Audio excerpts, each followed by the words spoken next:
माँ अनपढ़ भी हो ना तो कम से कम यूनिवर्सिटी होती है। और बाप अगर बिल्कुल अंगूठा छाप भी हो ना, तो किसी कॉलेज में, मदरसे में, इदारे में ना पढ़ा हो, तो बेटे के हक में जिन चीजों की जरूरत होती है वो सारी अल्लाह बाप को अता करके भेजता है।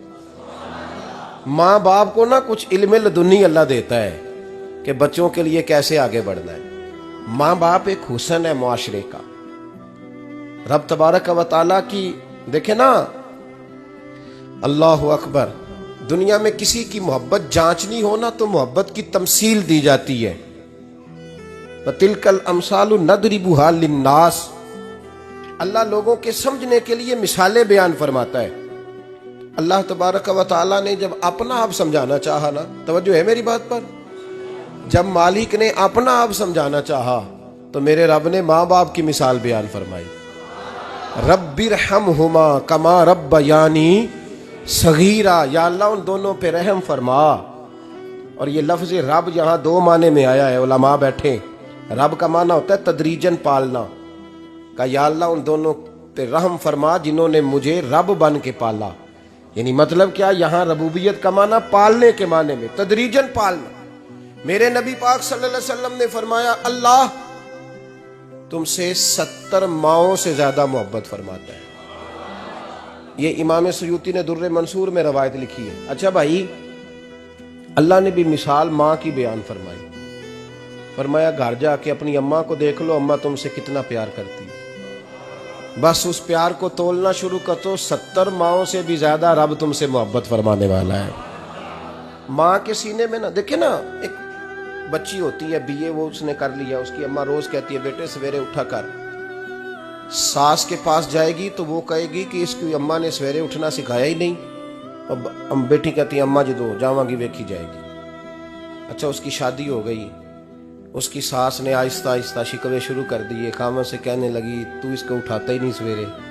वो भी कहता है कमरे में जाके अम्मा शिकवा करती है तू उठती नहीं। और बच्ची लाडली थी, वो नहीं थी उठती टाइम पे। जिंदगी के 22 साल 23 साल वो सवेरे नहीं उठी, वक्त पे नहीं उठी, मिसाल दे रहा हूं। फिर उसी बेटी को अल्लाह ने एक बेटा अता कर दिया।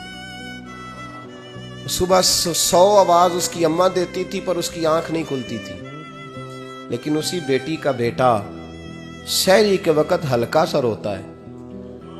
सारी दुनिया सोई है पर अम्मा उसकी फटाफट जागती है, फटाफट जागती है। एक आदमी था तो उसकी बीवी इंतकाल कर गई और उसने तलाक दे दी। 10-11 साल का उसका बेटा था, उसने दूसरी शादी कर ली। एक दिन अपने बेटे से कहने लगा, बेटे वो सगी अम्मा ठीक थी या ये वाली ठीक है? तो बेटा कहने लगा, अब्बा जी ये ठीक है। वो सगी अम्मी झूठ बड़े बोलती थी, सगी अम्मी झूठ बड़े बोलती थी, झूठी थी, ये सच्ची है। उसने कहा बेवकूफ तेरी माँ झूठी थी। उसने कहा अब्बा बड़ी। कहा किस तरह? कहने लगा अब्बा जी मैं ना, कभी आपको पता मैं शरारती हूँ, कभी मैं शरारत करता था ना, कोई बर्तन तोड़ देता था तो मेरी सगी अम्मा मुझे थप्पड़ मार के बाहर निकालती थी। कहती थी मैं ताला लगाऊंगी बावर्ची खाने को, तुझे सारी रात रोटी नहीं देनी, तू आज भूखा ही रहेगा। बिल्कुल नहीं देना, सारी रात नहीं देना। बड़े दावे करती थी, कसमें उठाती थी, पर बड़ी झूठी थी। आधा घंटा भी नहीं गुजरता था तो गलियों में मुझे ढूंढने लग जाती थी, ढूंढ के लाती थी, ढूंढ के। और ला के ना तो गलती मेरी होती थी, रोना मेरी अम्मा शुरू कर देती थी, वे ओए मैनू ना सताया कर वे पुत्रा। फिर मेरी मर्जी का खाना मुझे पका के देती थी, मेरी मर्जी का। और फिर मेरी अम्मा मुझे तोहफा भी देती थी। अब्बा जी वो झूठी थी, पहले कह रही थी सारी रात नहीं देना, अब आधा घंटा। ये बड़ी सच्ची है, जवाब भाई है। मैं शरारत करता हूं तो थप्पड़ मार के निकाल देती है, कहती है रोटी नहीं देनी। फिर मैं सारी रात रो के गुजारता हूं पर नहीं देती। ये सच्ची है, वो झूठी थी। तुम माँ के दर्द को क्या समझे? बच्चे तो कहते हैं अम्मा ने हमें कैद कर दिया, अम्मा कहती है मेरी मर्जी से खाओ। और तुझे नहीं पता उसने कैद नहीं किया, वो तुमसे प्यार बड़ा सच्चा करती है, और बड़ा सच्चा प्यार करती है तेरे साथ, बड़ा सच्चा। बेटा बर्गर खा के आ जाता है, अम्मा कहती है रोटी खा ले, कहता नहीं आपने बैंगन पकाए हुए हैं मैंने नहीं खाने। तो अम्मा मिन्नतें करती है, कहती है चल तू दस की खाना है, तेनू सेवियां ना बना दियां, फटाफट दाल पक जाएगी, क्या खाएगा? वो अब्बा जी मेरी तरह करीब से कहते हैं छड़ पर, भूख लगेगी तो आप ही खा लेगा। लेकिन अम्मा कहती है इसने रोटी ना खाई तो मुझे नींद नहीं आएगी। तो इस दर्द को समझना, मैं गुलाम हूं एक आस्ताने का, और मैं समझता हूं जो किसी का मुरीद ही नहीं उस पर तो साया ही नहीं, उसे चाहिए किसी बुजुर्ग का साया हासिल करे। लेकिन भाई ये बात भी बड़ी सच्ची है कि मेरे जैसे पीर के हाथ में 5,000 रुपया नजराना दो ना, पीर साहब दुआ करना, तो पीर साहब ने दुआ पक्की याद की हुई है सबके लिए, रट्टी रटाई, अल्लाह खैर करे, अल्लाह भला करे, और सबके लिए रट्टा लगाया हुआ है।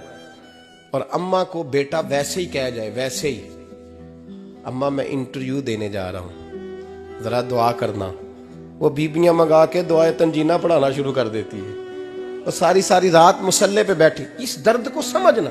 और भाई बड़ा वेल ड्रेस बेटा होता है, वेल ड्रेस नौजवान, वो 18,000 का जोड़ा पहनता है, 7,000 का जूता खरीदता है, वो कीमती किस्म की घड़ी इस्तेमाल करता है। लेकिन उसी बच्चे के जब अपने बच्चे होते हैं ना, तो बीबी को कहता है ये ले 10,000 रुपया, बच्चों के कपड़े खरीद ले, मेरे सही है, अभी कल ही तो खरीदे थे। और बाप, और तू समझा ही नहीं यार, 30 साल बाप ने जवानी सारी सऊदी अरब को दे दी, लेकिन तेरा ख्याल रखा। मैं ऐसे लोगों को जानता हूं जिन्होंने 30-30 साल परदेश में कंबल नहीं बदला, और जहां गए थे तो एक कंबल खरीदा था, फिर बदला नहीं। तू माँ बाप के बारे में, और यहां बच्चे हिसाब करते फिरते हैं, भाई तो पिछले महीने भी 5,000 दिता सी, तुसी पैसे दा कर दे की हो, मां बाप से हिसाब करता है तू। तिरमिजी शरीफ के लफ्ज है, एक सहाबी ने आके अर्ज की, या रसूल अल्लाह पैसे विरासत के नहीं, मेरे अब्बा जी ने नहीं दिए मुझे, और मैंने खुद मेहनत करके कमाए, अब मेरा अब्बा मुझसे पैसे मांगता है तो क्या करूं, और मेरे हैं, मैंने कमाए हैं, अब्बा जी ने नहीं दिए, विरासत नहीं, हिस्सा नहीं मिला। हुजूर मेरा अब्बा मांगता है तो मेरे लिए हुक्म क्या है? तो नबी पाक ने फरमाया, क्या कहा तुमने, पैसे तेरे हैं? कहा हुजूर हाँ। तो फरमाया अब्बा किसका है? कहा या रसूलल्लाह मेरा। तो फरमाया अगर तू अपने वालिद का है तो तेरी हर शय तेरे वालिद की है।